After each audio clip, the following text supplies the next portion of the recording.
একবাৰ হৰি বলো মন ৰসনা মানব দেহেৰ গৈৰব কইৰ না। মই গোৱালপৰীয়া মানুহ, মই গৌৰৱ কৰোঁ যে আমাৰ বাইদেউ প্ৰতিমা বাইদেৱে লোক সংগীতৰ পৰা এইবিলাক উদ্ধাৰ কৰি গোটেই জগত সভালৈ লৈ গুচি গ'ল। ভূপেন দাই খুব ধুনীয়াকৈ সহায় কৰিলে, প্ৰতিভাক চিনি পালে, ভূপেন দাই তেওঁক খুব ধুনীয়াকৈ আগবঢ়াই লৈ গ'ল।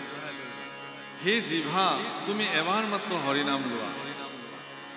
মানৱ দেহা মাটিৰ ভাণ্ড ভাঙিলে হবে খন্দৰ খন্দ, মানৱ দেহা মাটির ভাণ্ড ভাঙলে হবে খন্দর খন্দ, ভাঙলে দেহা জোড়া মিলবে না। একবার হরি বলো মন রসনা মানব দেহের গৈরব কইর না।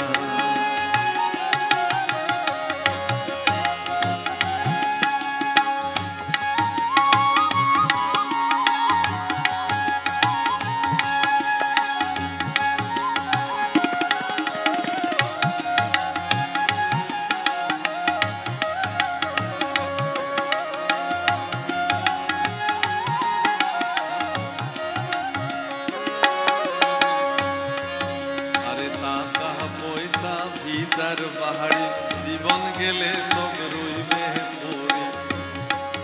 টকা পইচা ঘৰ বাৰী জীৱনটো যোৱাৰ পিছত এনেই পৰি থাকিব। এইবিলাক কোনে আহি দখল কৰিব ঠিক নাই। যদি মোৰ সন্তানবিলাকক উপযুক্ত উত্তৰাধিকাৰী হিচাপে নিৰ্মাণ কৰিব নোৱাৰোঁ তেতিয়াহ'লে আৰু লেঠা নাই। টকা উপাৰ্জন কৰা, ধন জমা কৰাটোৱে শ্ৰেষ্ঠ কথা নহয় প্ৰভুসকল। আপোনাৰ দ্বাৰা উপাৰ্জিত সম্পত্তিৰ সৎব্যৱহাৰ হ'বনে নাই যুগ যুগলৈকে। আপোনাৰ ভৱিষ্যত প্ৰজন্ম উত্তৰাধিকাৰীসকলে আপুনি উপাৰ্জন কৰি থৈ যোৱা সেই কোটি টকা সৎব্যৱহাৰ কৰিব জানিব নাই। সেই সংস্কাৰ আপুনি দিছেনে নাই? যদি দিছে আপুনি ধন্য। ধন উপাৰ্জন কৰাটো বেয়া কথা নহয় প্ৰভু। মই বিকাশৰ বিৰোধী নহয় কেতিয়াও। মই নকওঁ যে আপোনালোকে এইবিলাক ধন চন উপাৰ্জন বাদ দিয়ক, ধৰ্ম কৰক, না মই এইটো কথা নকওঁ। মানুহক এটা ভাল জীৱন যাপন কৰিবৰ কাৰণে টকাও লাগিব, পইচাও লাগিব, সম্পত্তিও লাগিব, চব লাগিব। কিন্তু ঈশ্বৰক ক'ব লাগে যে হে প্ৰভু, মোক যিমান দিছা তুমি, মোৰ যোগ্যতাতকৈ তুমি মোক বেছিকৈ দিছা, তাতকৈ মোক আৰু এটা বস্তু মোক দিয়া, যাতে তুমি মোক দিয়া এই বস্তুখিনি যাতে মই সৎ ব্যৱহাৰ কৰিব পাৰোঁ। তাৰ কাৰণে মোক এটা বুদ্ধিমত্তাও তুমি দিয়া। মোৰ চিত্তত তুমি স্থিতপ্ৰজ্ঞ হোৱা ভগৱান, মোক ৰাস্তা তুমি দেখুওৱা। এইটো আটাইতকৈ শ্ৰেষ্ঠ কথা। সেইকাৰণে কৈছে আরে বেলা ডুবিলে হবে রাত্রি, সঙ্গে নাই তোর সঙ্গের সাথী, সঙ্গের সাথী কেউ তোর হবে না। আরে সঙ্গের সাথী কেউ তোর হবে না। ওই একবার হরি বলো মন বাড়ে বাড়ে, বেলা ডুবিলে হবে অন্ধকার। আরে বেলা ডুবিলে হবে রাত্রি, সঙ্গে নাই তোর সঙ্গের সাথী, সঙ্গের সাথী কেউ তোর হবে না। ওই একবার হরি বলো মন রসনা মানব দেহের গৈরব কইর না। ওই একবার হরি বলো মন রসনা মানব দেহের গৈরব কইর না। বুজি পাইছেনে গোৱালপৰীয়া ভাষা? পাইছে? অঁ, মানৱ দেহাৰ গৌৰৱ কৰো না, অহংকাৰ কৰিব নালাগে হেনো মানুহ শৰীৰটো লৈ। এই শৰীৰটো আজি আছে, কাইলৈ নাই। এই চশমাযোৰ লৈ পেলাই মোৰ জন্ম হোৱা নাছিল প্ৰভু। এতিয়া এনেকুৱা হ'ল এইযোৰ খুলিলে দেখাই নাপাওঁ। এইটো কেনেকৈ আহি লগ লাগিলে? তাৰমানে মোৰ চকুৰ যিটো তীব্ৰতা সেইটো লাহে লাহে লাহে লোপ পাই আহিছে। তিল তিল তিল তিলকৈ স্খলন ঘটিছে। এতিয়া যদি ফুটবল ফিল্ডত জাৰ্চিটো পিন্ধি নামি দিওঁ নহয়, এতিয়াও এটা ফুটবল ভালকৈ জেগাত পৰিলে একদম জেগা পাবগৈ। কিন্তু এনেকুৱা এটা দিন মোৰ জীৱনতো আহিব, মই হয়তো খোজ কাঢ়িবৰ কাৰণে কাৰোবাৰ কান্ধ এখন বিচাৰিম। প্ৰভু অকল ডাঙৰ কথা কি জানে? এজন পিতৃয়ে যেতিয়া সন্তানৰ কণ কণ আঙুলিকেইটাত ধৰি পেলাই তাক খোজ কাঢ়িবলৈ শিকায়, দৌল চাবলৈ গ'লে, মেলা চাবলৈ গ'লে দেউতাকে যেতিয়া সন্তানটোক কান্ধত তুলি লয়, পিতৃয়ে হয়তো সেইদিনাখন নাভাবে, কিন্তু এই কথা সন্তানে অনুভৱ কৰিব লাগে যে যিখন কান্ধত উঠি পেলাই মই আনন্দ কৰিছিলোঁ, সেই পিতৃৰ বৃদ্ধ বয়সত অচলা অৱস্থাত মোৰ কাণখন মই কিয় পাতি নিদিওঁ, যাতে মোৰ দেউতাই আনন্দ মনে খোজকাঢ়িব পাৰে। কাৰোবাৰ লাঠিৰ ওপৰত ভৰ দি খোজকাঢ়া পিতৃয়ে যদি যোগ্য সন্তানৰ কান্ধত এবাৰ হাত থৈ থিয় হ'ব পাৰে, তেতিয়াহ'লে সেই পিতৃৰ জীৱন ধন্য হৈ যায় যে হয় হয়, মই সন্তান জন্ম দিছিলোঁ, অন্ততঃ এই বয়সত মোৰ কাষত এবাৰ সি থিয় হৈছে, তাৰ কাণখন মই হাত থ'বলৈ বিচাৰিছোঁ। তেওঁ কেতিয়াও নিবিচাৰে যে মোক টকা দিয়া, তুমি পইচা দিয়া, তোমালোকে কি দৰকাৰ আছে। মোক এজন বৃদ্ধ লোকে লগ পাইছিলে এবাৰ, ভাগৱত পাঠত কৈছিলে যে প্ৰভু, মই সকলোৱে আপোনাক প্ৰভু ঈশ্বৰ বুলি সম্বোধন কৰিছে, কিন্তু মই আপোনাক মোৰ পুত্ৰ বুলি সম্বোধন কৰিব পাৰোঁ নে? নিশ্চয় পাৰে। কৈছে মোৰ জীৱনৰ এইটো সৌভাগ্য হ'লহেঁতেন যে আপোনাৰ নিচিনা যদি সন্তান এজন পালেহেঁতেন। মই বোলো এইটো আপোনাৰ বহুত ডাঙৰ কথা ক'লে, কাৰণ ময়ো সিমান যোগ্য নহয়।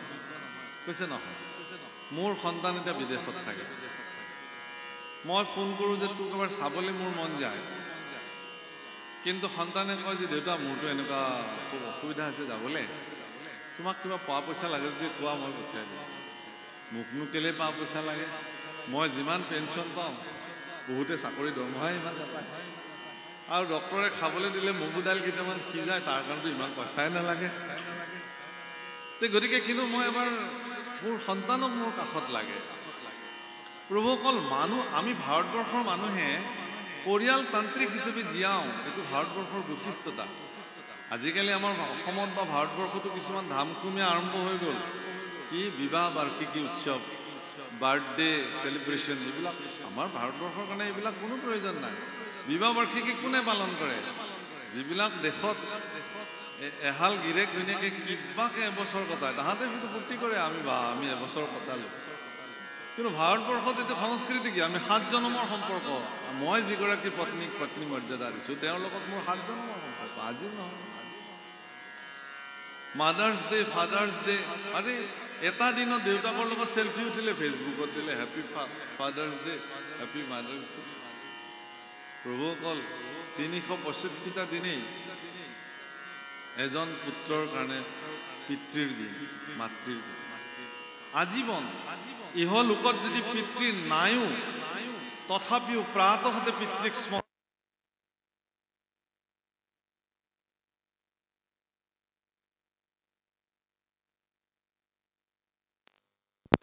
মই আহিলোঁ, তোমাক কোটি কোটি ধন্যবাদ, কোটি কোটি সেৱা, তুমি য'তেই আছা তাৰ পৰাই মোক আশীৰ্বাদ কৰিবা। এজন সন্তান, ভাৰতবৰ্ষৰ এগৰাকী সন্তানে পিতৃৰ প্ৰতি এই ধৰণে শ্ৰদ্ধা নিবেদন কৰাটো শাস্ত্ৰসন্মত বিধি। প্ৰভু, মই যোৱাবাৰো এই কথাটো কৈছিলোঁ যে এগৰাকী মাতৃয়ে কণমানি শিশুটোক বুকুৰ দি যেতিয়া প্ৰচণ্ড জ্বৰ উঠে, তেতিয়া তেওঁ কোলাত লৈ সেই তাপখিনি নিজৰ শৰীৰত টানি টানি ল'বলৈ খোজে।